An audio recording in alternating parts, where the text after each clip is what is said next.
It's always a challenge.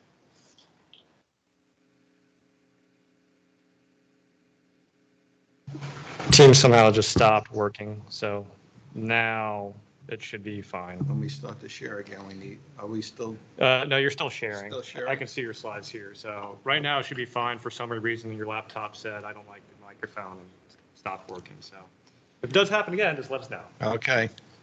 Or either that, or you can just unplug this and try resetting it. Okay. All right. I might have hit it. We live? We good? Carry on, Garth. All right. Okay. So through these comprehensive analysis codes, as I was saying, we can determine for acoustics, in particular, things like the loading on the rotor blades, and that's really important. That serves as input into different codes. We use the ANOP 2, which is the aircraft, the second generation aircraft noise prediction program, ANOP 2, and a tool built around ANOP 2, which is really a set of an API called AARON, and AARON is the ANOP 2 aeroacoustic rotor noise tool. So with the inputs from CAMRAD, we can predict the noise using these tools. We can also take CFD analyses, for example, if we want, and calculate the noise from that. But it's important that that noise be calculated for the given conditions, since the noise will change. Now this tool, we good, Matt? This tool chain will has been the focus of 3 workshops now, and I believe will be the focus of a 4th workshop. So if you're interested in those, there are announcements, or you can talk to me, and I'll get you hooked up with a mailing list, because they're very powerful tools for what you're going to see here in a moment. So within the RVLT project, several reference vehicles have been defined. How are we doing over there, Matt? Okay. All right. So you're seeing 2 of those reference vehicles. There are other configurations as well, but you'll see these a little bit later on in the presentation.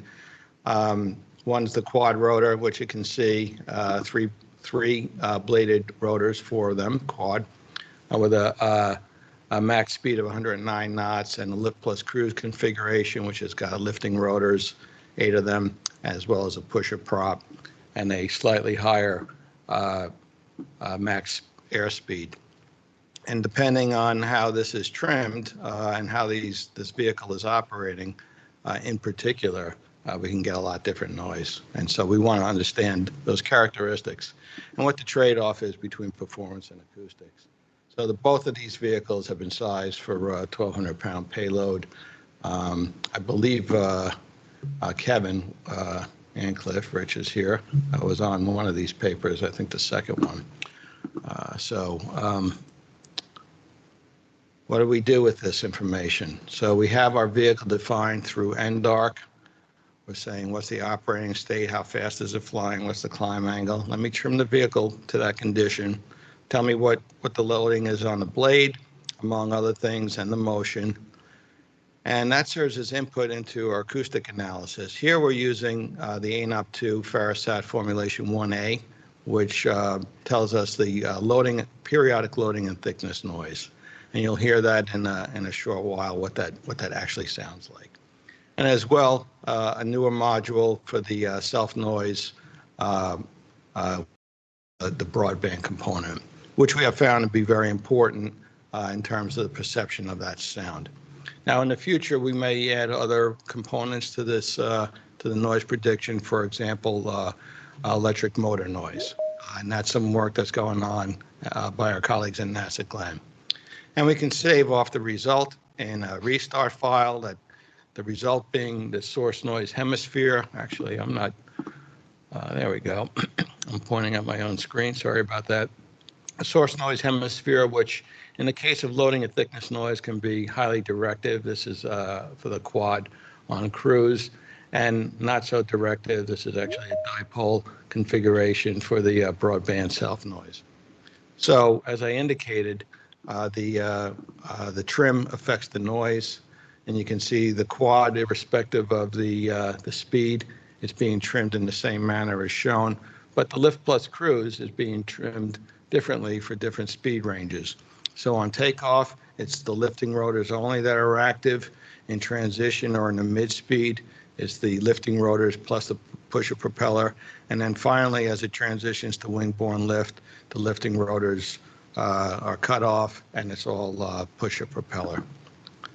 So we can do this, to our heart's content. But how do we know it's any good, these predictions? Because a lot of the tools that have been developed here were developed for larger aircraft, in particular for helicopters. And so different Reynolds number, different blade loadings, et cetera. So let me go back over here. So what we have also done in parallel with the tool development is a validation effort. And we're building up experimental databases, some of which we're sharing with our partners on the outside. First, starting with, well, this may not be chronological, but logically, isolated propellers and rotors, since those are easier to calculate. Shown here is the ideally twisted rotor in the shack facility or chamber in 1221 back behind us. You'll see these, the series of optimized prop rotors that have been tested in the low-speed aeroacoustic tunnel here at Langley, as well. A high lift propeller like that on the X-57 tested here at Langley. That was actually done during COVID. And then some installation effects, including the presence of an airframe component that may be a little difficult to see. I'm pointing down here on the left. I'm sorry about focusing on my screen.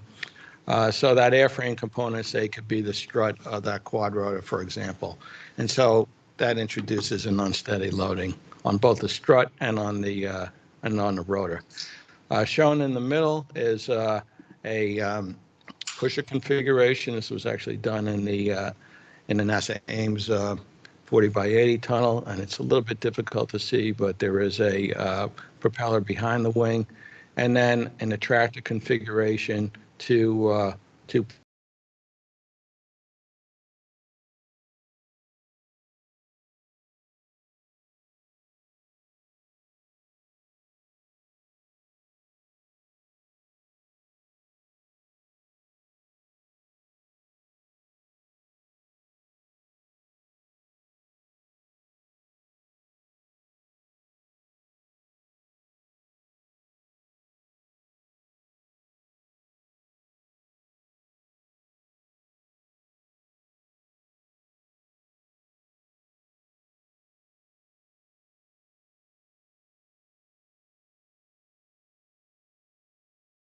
We lost the sound again.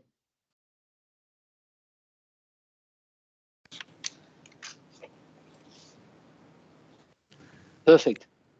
Okay. I don't know what I'm touching, but we'll carry on. Please let me know as you did if we lost the sound. So we'll be testing just a single built-up ducted rotor here. And then we've done some other studies looking at interaction effects here with a small UAS. This is the SUI Endurance, shown here with different blade sets as well as different standoffs to get, say, the aft pair of rotors out of the wake. In a larger configuration, this multi-rotor test bed shown in the 7 by 10, but that will be done in the 40 by 80 as well. And then later on, tilting wing configuration, so a wing component with at least 2, maybe 3 is shown, propellers. So there's a lot of work that's going on to validate these tools. But really, the focus of this presentation is what can we do with all that data that we're generating, and how can that inform us about community noise? Because in the end, while cabin noise is certainly a concern for those passengers, the showstopper or the potential showstopper for the introduction of urban air mobility will be the noise on the ground and people complaining about that. So the first stop on that voyage is that the vehicle has got to pass noise certification. I'm just going to take a walk around the park, and then we'll go dive into each one of these. I'll also talk about something called perception influenced design, in particular perception influenced acoustic design. The work that we're doing in oralization and psychoacoustics, using this data as well to predict what the noise impact is of a fleet of these vehicles flying. And then talk about the use of the data in acoustically aware flight control and an acoustic flight simulator. So let's go ahead and talk about noise certification. So according to Part 135, that requires a noise type certification for all air vehicles. There may be a categorical exclusion in some cases, but by and large, everything has to be certified. And so Part 36 is the U.S. implementation of ICAO Annex 16. So for UAM and AAM for that matter, there is no particular set of noise standards for this class of vehicles. And so the approach taken right now by FAA is to fit, you can call it shoehorn, the standard, the vehicle into the closest standard, or the standard that the OEM wants to certify under. So there is a requirement that the noise, to develop a noise, there's a typo, develop noise as noise certification process for all aircraft. The long-term approach is to have noise certification standards specific to particular classes of vehicles, but in the interim, it'll be done on a case-by-case basis called rules of particular applicability that will be made public in the issue paper, and then from that, a rulemaking action. So that's all FAA world. What do we do? What do we bring to the table? So loading that restart file that I just showed, we can put the sound, the sphere into motion, because that's going to give you Doppler and potentially amplitude magnification effects. And then we can propagate through the ANOP2 simulation, which is a time-stepping simulation, what the sound is at the set of certification microphones, here the pseudo microphones, and then to calculate from that the noise metric using the ANOP2 acoustic analysis utility. And you can blame Len Lopes on all of these acronyms. So just to give you a hint at what that looks like for helicopters, if the vehicle were to certify under helicopter type Appendix H, it's got to do a takeoff, an approach, and a flyover. And there are different levels of the noise metric, in this case, the effective perceived noise level, or EPNL, that are applicable to each of those. If the aircraft is to certify under a lighter helicopter category, it's just a level flyover with a single mic. In the past case, it was 3 mics, I should have said. And in all cases, there's no lower limit. So the MatterNet delivery drone, which was just approved by the FAA, is a 29-pound drone.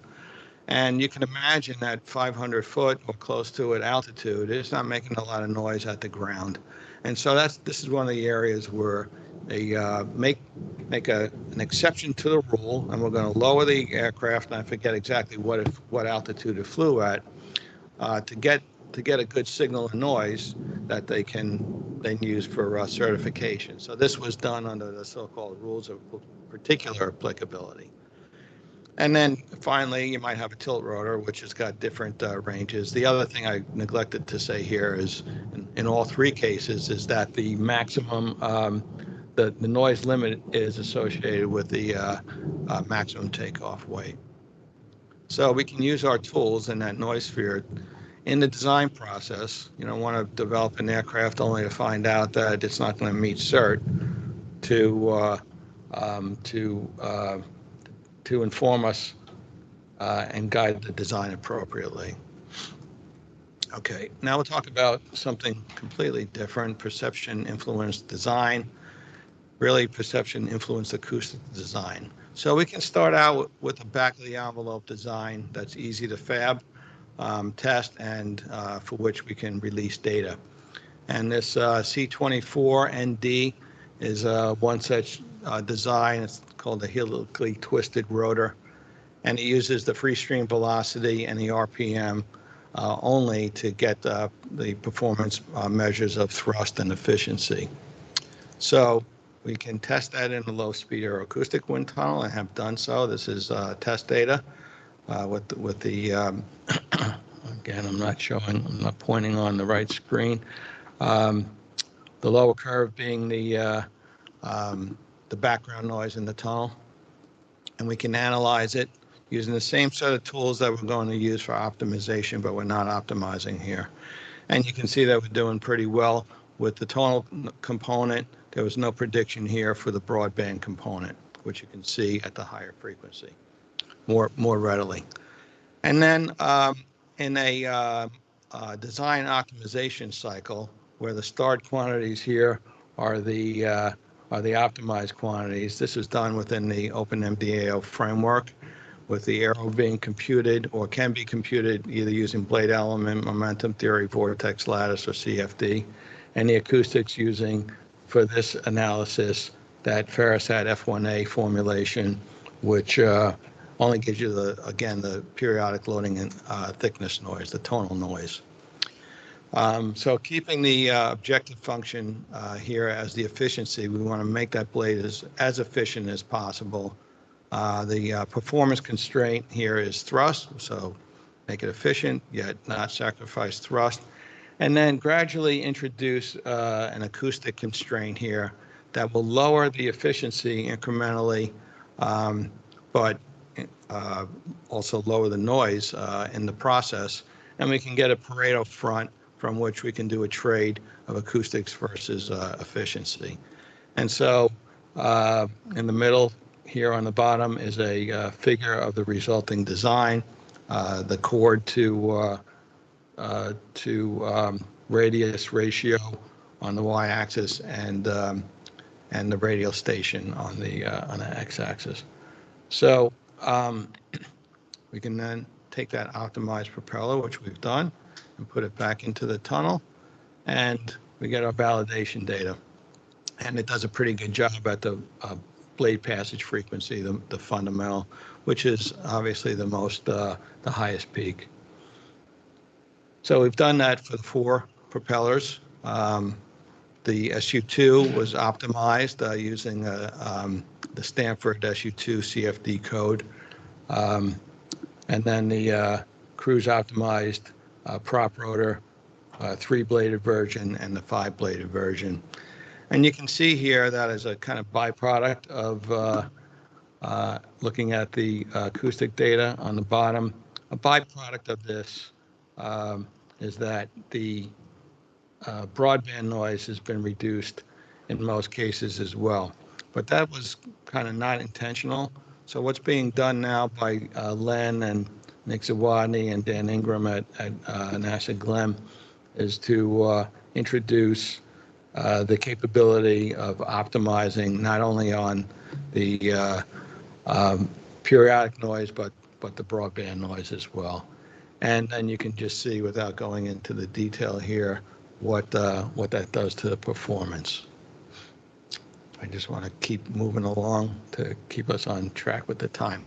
Now, that was done on the basis of something called the overall sound pressure level. That's basically the sum of the sound pressure over the entire frequency range. That can also be done on the A-weighted overall sound pressure level, which means that the different frequencies are weighted are weighted differently in that summation because that's how our ears work. And a lot of the metrics are weighted in some fashion like that. But that may not be the whole story, because we know that noise certification metrics that for example, take into account a lot of these human perception features, if I can call it that. Yes, the aircraft certifies, but yet we find it annoying. Helicopters are a case in point. So we're doing a lot of work in building 1208 in the structural acoustics and aeroacoustics branch to do oralization and use that as the basis for our psychoacoustic test to better understand what is actually getting under people's skin as far as the nature of the sound. So oralization is the process by which we turn those predictions into something that we can hear. Because you would think in acoustics, well, yeah, we're gonna generate something that I can just play, as you'll hear it in a minute. But most of the time, it's a frequency spectrum that you can't hear. So this is also a simulation technique where we start out with a scene depicted by an aircraft and a ground observer.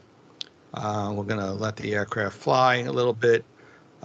Here you'll see there's a direct path and a ground reflected path to the observer. And we identify those paths, and then we synthesize the noise, that is, turn that prediction into an acoustic signal.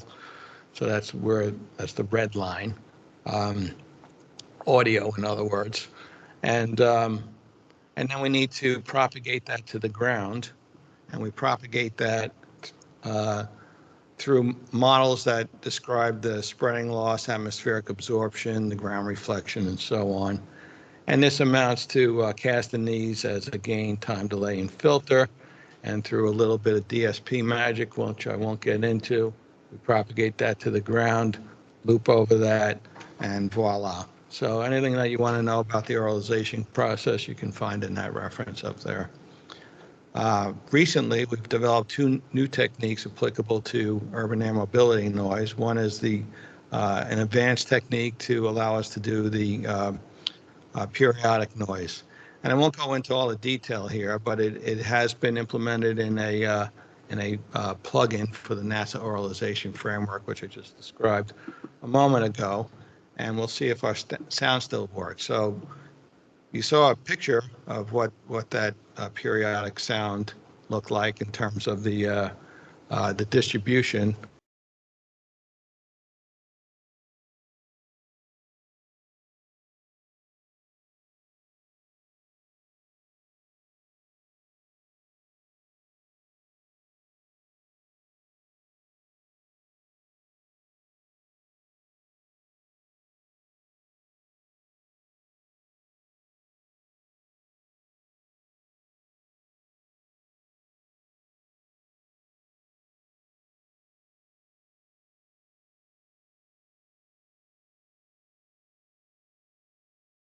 We lost you again.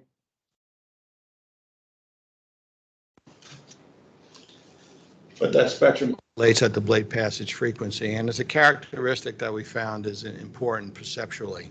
So there are many components of the self noise, broadband self noise. I'll play one that is particular for the trailing edge noise at two different trailing edge thicknesses, so you can understand how the character of the geometry affects the sound that's produced. We've got a jet going by for those that are not here, but let's see if we can play it anyway.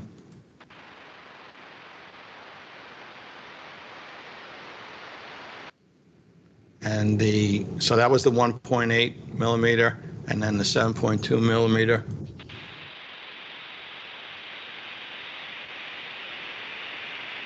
And when we put it all together,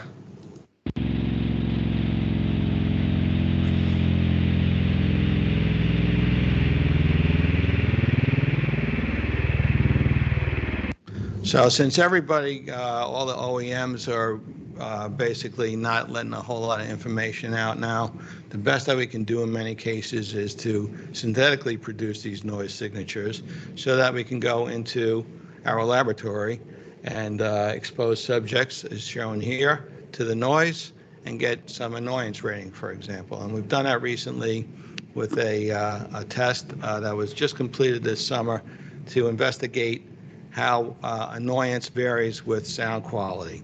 So sound quality metrics are those that describe loudness, or basically level, sharpness, which is the balance between high frequency and low frequency noise, tonality, fluctuation strength, and impulsiveness.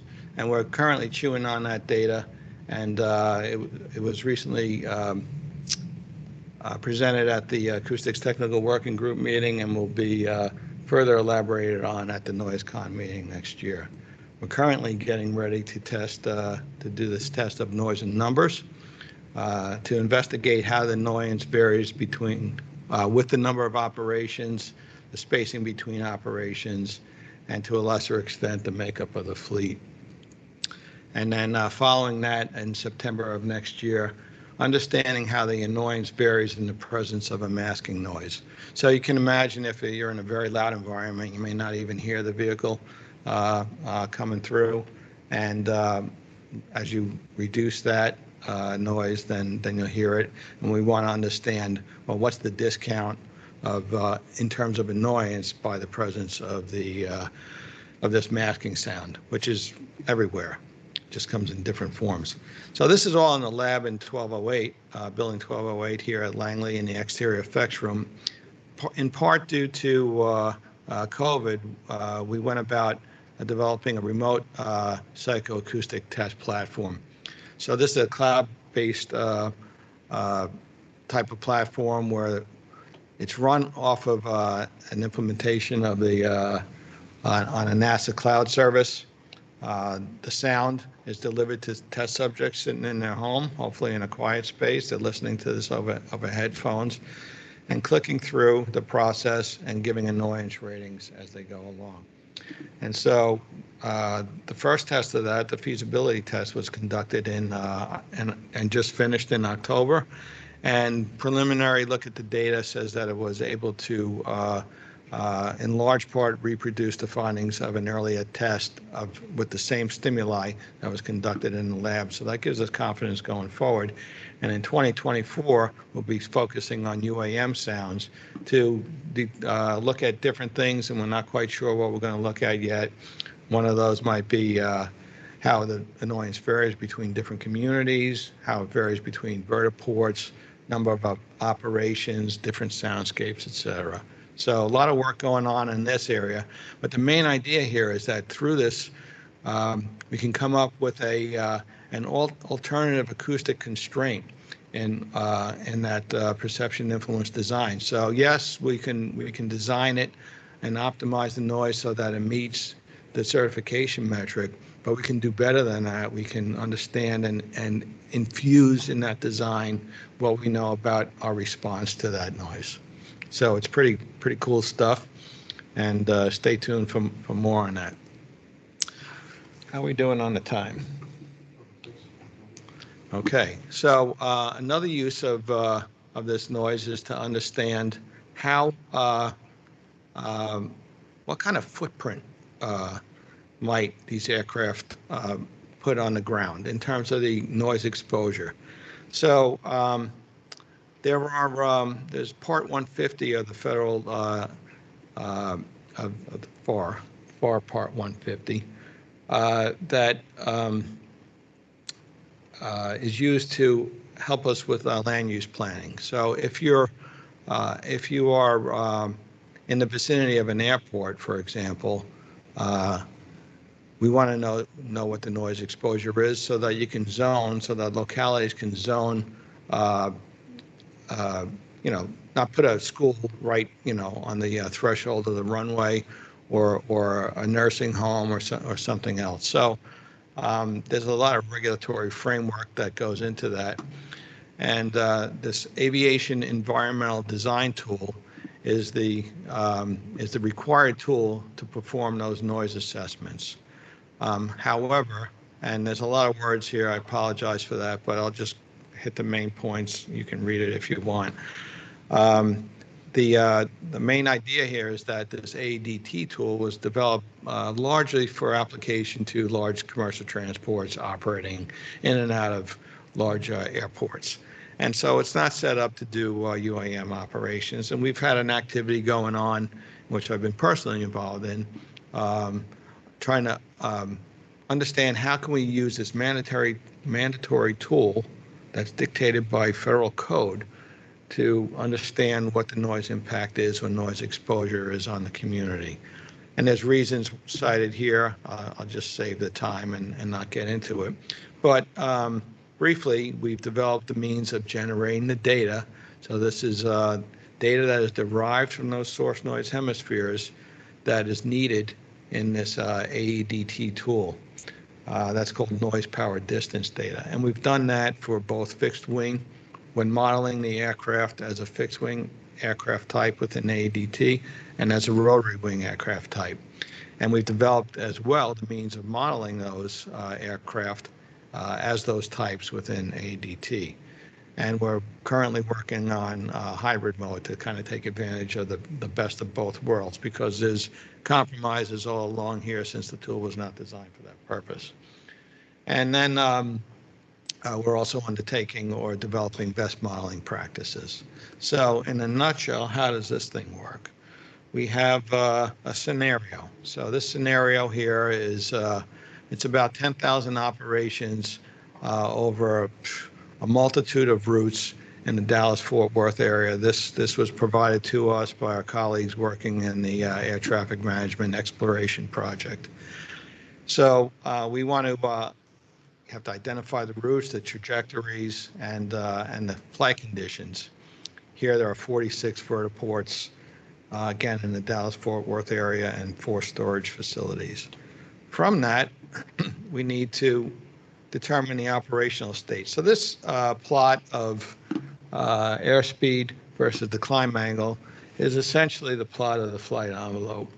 And the black lines there are the lines following all those routes or a selected number of routes. Now, naturally, we cannot calculate noise for every possible combination. Clearly, those that don't even fall in the flight envelope, we would never calculate. But even though it's not a quick process to go through, as I described on the earlier slide. So we select those that we think are going to contribute the noise, contribute the most, and that selection was based basically on the amount of time spent in this case. So having that, then we can evaluate the source noise at all these conditions, go through so each of these conditions is going to have a different set of source noise hemispheres, and generate this noise power distance data. So noise is a function of an independent variable, and maybe power, but it could be just the operational state if we're modeling it as the helicopter type, and the distance between the source and the observer. We do this using a new tool within ANOP2 called the ANOP2 Mission Analysis Tool. It's another simulation that flies it in a prescribed, simulates the flight in a prescribed manner, and generates 4 sets of metrics that are used in the analysis. One of those metrics I'm showing here on the lower left is the sound exposure level, SAE, or sorry, LAE, or more commonly SEL. And this is for the lift plus cruise. And you can see, if I can get my cursor over there, but I'll just describe it instead. At somewhere around the 70 knot range, there's a dramatic drop in the noise. And so had I kept the lifting rotors on throughout the whole high-speed cruise flight, which we made the mistake of doing early on in the process, that noise level would have been quite high. And yes, it could have flown it, but I mean, performance-wise, it's a waste, but noise-wise, it's making a lot of racket as well. So when those lifting rotors go off, there's that dramatic change there. And that's, again, the need to have that vehicle trimmed to the proper state. Ideally, a low noise state as far as the acoustics people are concerned. And then using that data, we can map out an exposure. And so in the high, and this is using ADT, and the metric here is the average day-night level, which at a level of 65 dB or over is not suitable for residences and other applications like schools and so on. So this is how we can also use this tool to site vertiports because a lot of, all these structures are already built. We're not starting out with a clean slate city. So we need to know what the noise exposure is so that we can put vertiports in a place that is not going to impact the usage of that land. Moving right along, the acoustically aware flight vehicle. This is something that Casey Ackerman and Irene Gregory have been working on and others for a few years now. And if there is a soft white underbelly of this presentation, it is this slide. So I'm going to try to get through it because I'm not a controls guy whatsoever. But as explained to me, here we're talking about motion planning using a nonlinear stochastic model predictive controller, MPC, which first randomly samples about 4,000 control inputs with about 250 states of thrust, roll, and angle of attack. These are propagated through a vehicle dynamics model to get a family of 4,000 trajectories from which acoustics are calculated. Next, those are a cost function is added to each of those trajectories, and then the cost average control sequence is obtained to obtain an approximate optimal control. And this is all done in parallel on a GPU. And for those that are really interested in that, you can speak with Casey or Irene for more detail. That's a lot of words, but in the application, I'm going to show a movie here, if it works successfully, which depicts first for a monopole source. This source with an empirical fit of the GL10 noise prediction using the tip Mach number. We have two noise sensitive areas. A point here, I'm not showing it because I'm not in the right spot. Somewhere around here, I can't quite make it out. There's a single point, and then, oh, there we go. And then further along, there's a volumetric point, okay, or volume, rather. And so we want to keep the noise below 60 dB in this case. And so you can fly in an ideal way that is straight from point A to B, beginning to the end. Here we're starting off the desired path, dotted. Again, I'm pointing at the wrong thing.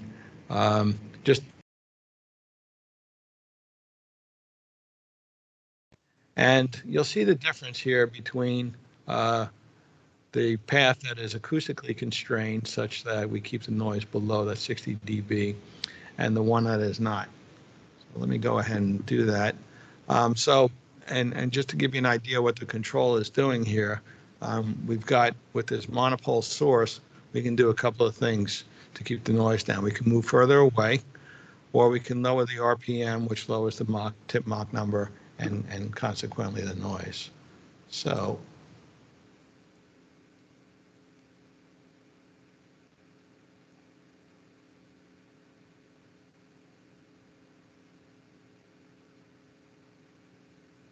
now what's interesting is, since this is on a GPU, this is potentially something that can be done on board the aircraft, and we're looking for opportunities to do that.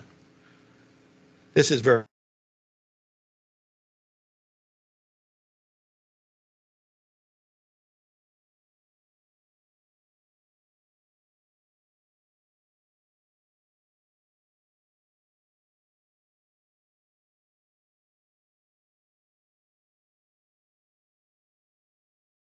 We have lost the audio again. check. Thank you. You'll see that the noise source is, in fact, directive, and that's shown here on the right with that, in this case, the whole sphere. So in addition to modifying the RPM or flying further away, we can take advantage of that directivity.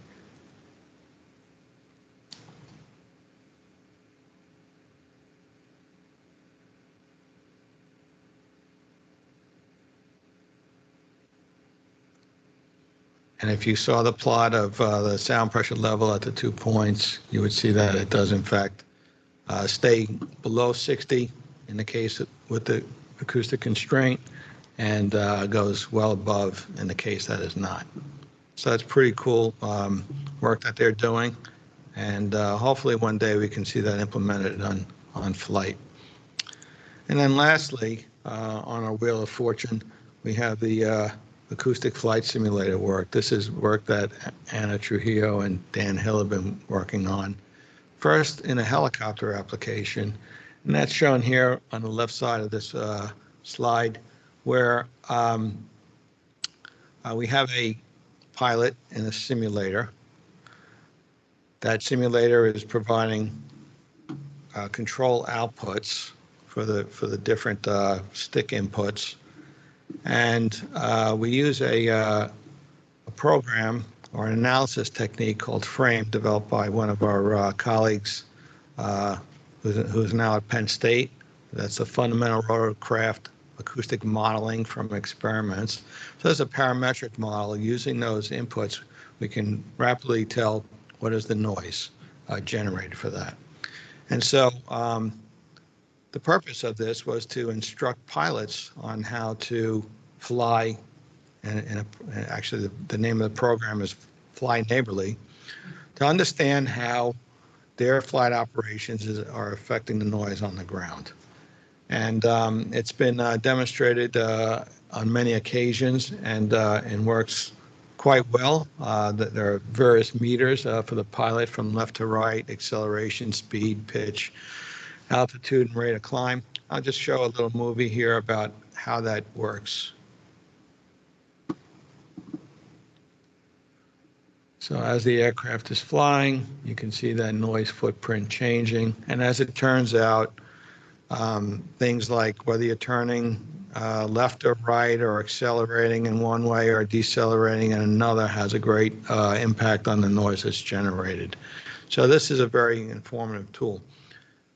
So it's not quite there yet for UAM, but it's working toward that, and that application is here, where instead of these empirically derived noise sources, we have the sources that we've been talking about, these couple of hemispheres, or a set of those hemispheres, a trajectory that is being developed through simulation that actually uses the same MPC control as Casey and Irene developed in the previous application.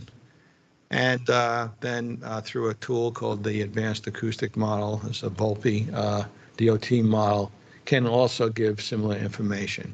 So what's missing here is a semi-empirical or parametric model that links those few control inputs from the simulation or from the simulator to the noise, and then we'd be in a position to do that application for a UAM vehicle, piloted UAM vehicle. So that's our Wheel of Fortune, a lot of activity from various people, and it gives an idea of how central the noise prediction process is, and the applications that can use it. These predictive tools have been largely developed. They're in the hands of not only the NASA people, but our industrial partners, and we're continuing working on the validation. So we're in a good position to evaluate the UAM vehicle noise and its impact on the community. And with that, I'd just like to reiterate a lot of the work here that's been presented has been supported by the NASA Revolutionary Vertical Lift Technology Project and the Transformational Tools and Technologies Project. Thank you.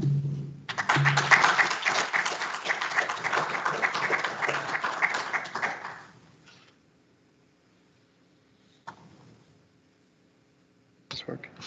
So thank you very much, Steve. I really appreciate it. Do we have any questions in the room? Okay, start with John. Here's a. Would you mind introducing yourself? Yeah, I'm John Leckie. My question is about, so you presented the ability to model and to study the effect of the anthropogenic noise sources on humans. What's being done to look at the impact of those noise sources on the environment at large, like maybe some frequency like drives honeybees nuts or affects the migration habits of birds or, everything other than humans that exist on Earth? Not a lot that I'm aware of. However, I mean, in other sectors, that's definitely been a subject of interest. For example, sonic boom, I know both during the HSR days and I think even presently, there's some interest in how it affects sea life, marine mammals. So we're not flying supersonically over the ground, but we are over the sea, and there's plenty of sea life. So that has been studied there. And it is interesting that you brought that up, because I was at a meeting earlier this week with the FAA and other federal agencies that are concerned with aviation noise, well, the Federal Interagency Committee on Aviation Noise, in fact. And the Park Service is very aware and actually has a mandate for maintaining, I'll try to remember, I think it's called natural quiet.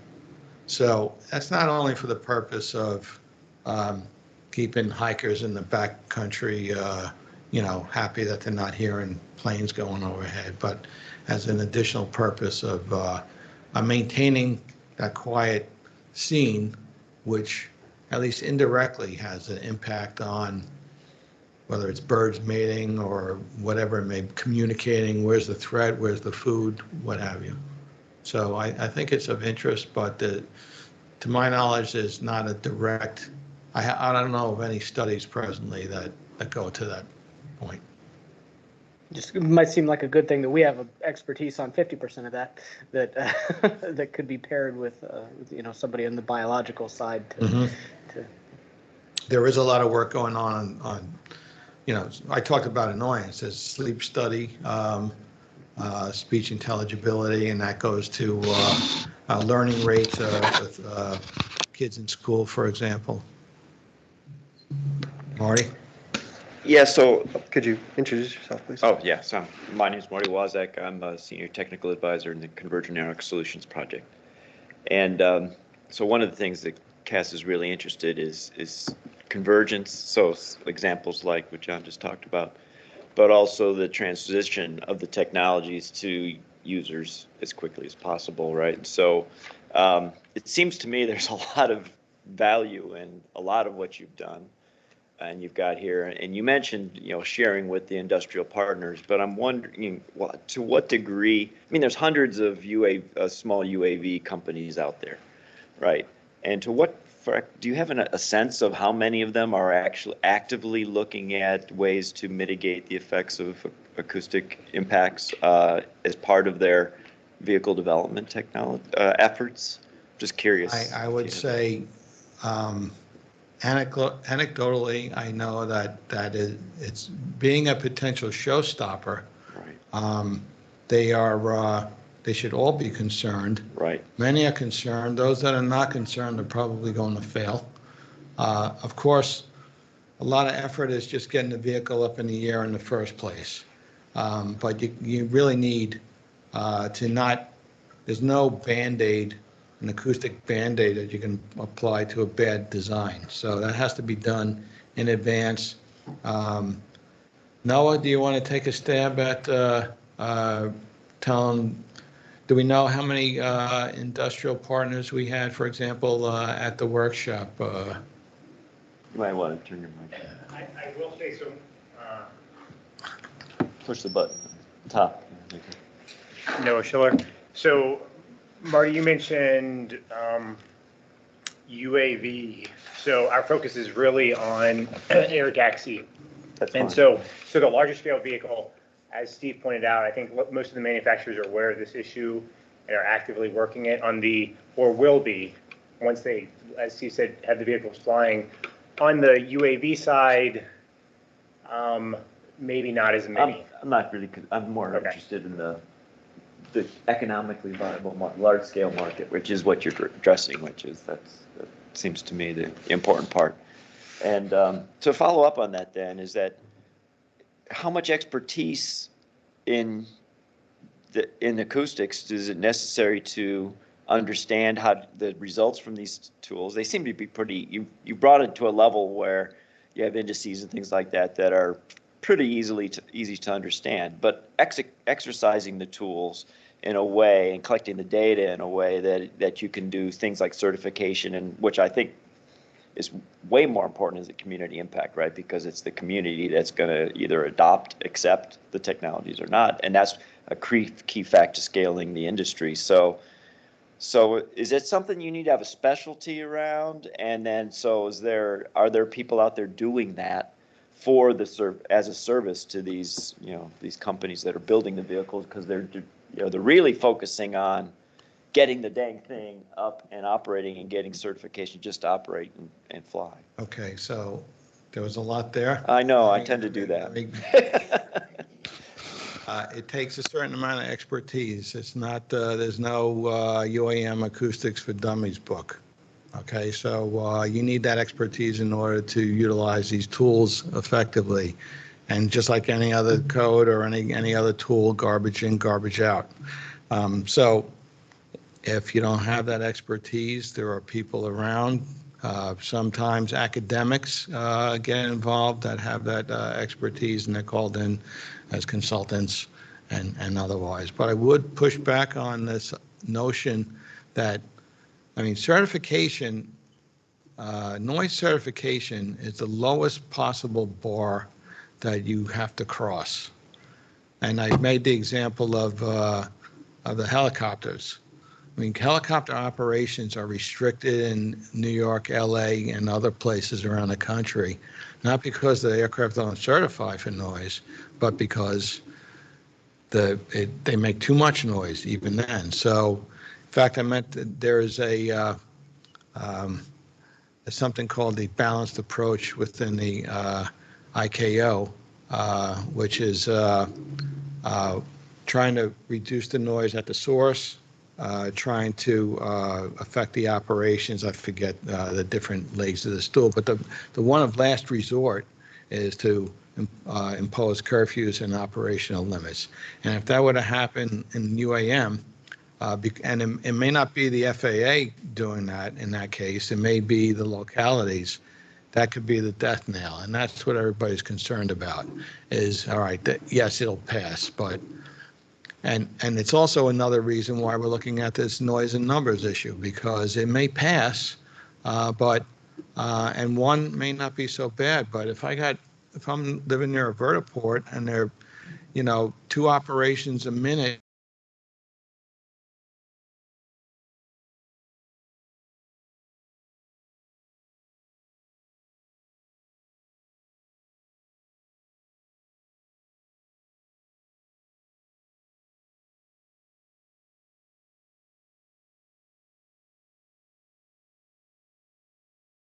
We lost the audio.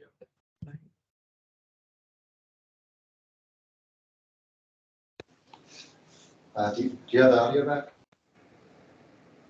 Hello? Hello? Yes, we do. Yeah. You have a question? I'll turn to a couple of questions from online real quick. First one, speaking of tools, is from Aporf, and I apologize if I mispronounce your name. Since the access to the AEDT tool requires a purchase of the license, are there any publicly available AAM relevant sample noise profiles or sets that can be utilized by the research community for preliminary research and noise modeling? So I don't know where the caller or participant is from and what the affiliation is. For the government use, since it's a government developed tool, is free. I don't know what the cost is associated with AEDT, but if AEDT is being used for compliance with the National Environmental Policy Act of, I think, 1972 or 78 or something, NEPA, then whether it's affordable or not, that's what needs to be done. There are other tools for understanding noise impact through simulation. You can use the ANOP2 tool. You can use the Volpe advanced acoustic model, which I showed in the last slide.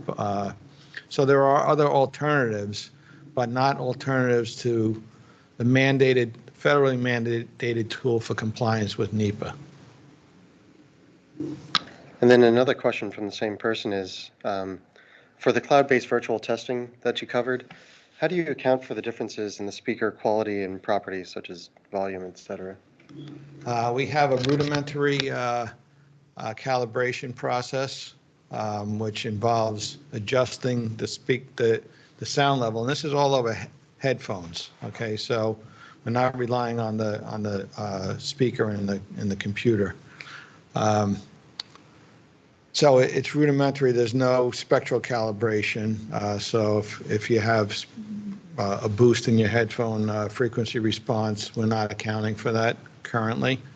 But it's basically an amplitude calibration. And I can go into some detail, but I don't think you really want to hear that part of it.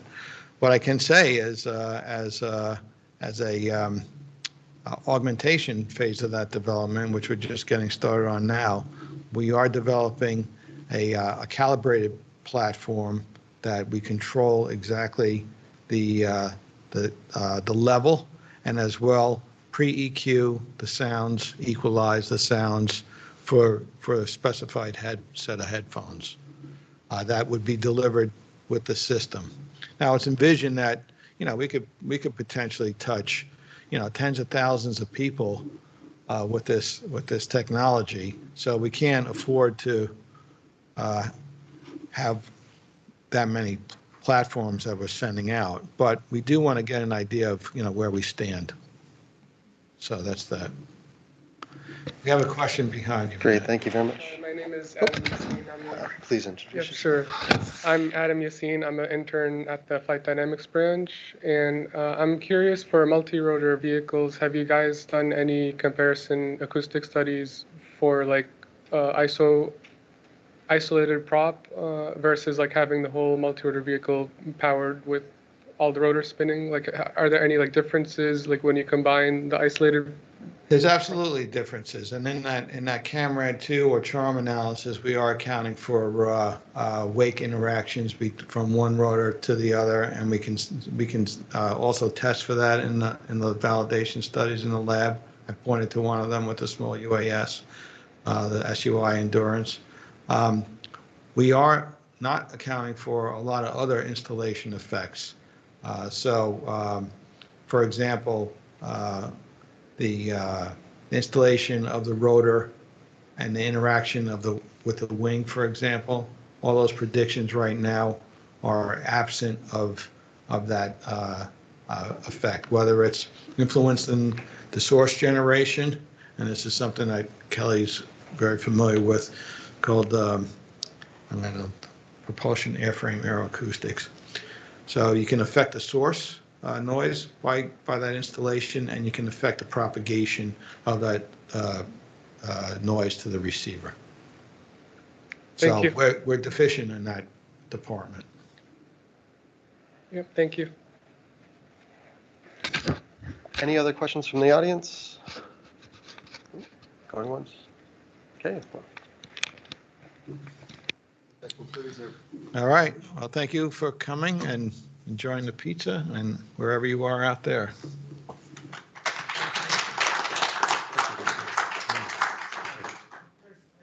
All recycling up there. It's not a big thing. So there's trash you can hear. Said you can't bottle up there. Kelly. And watch for my emails if you're interested in costs. Let's go back up in January.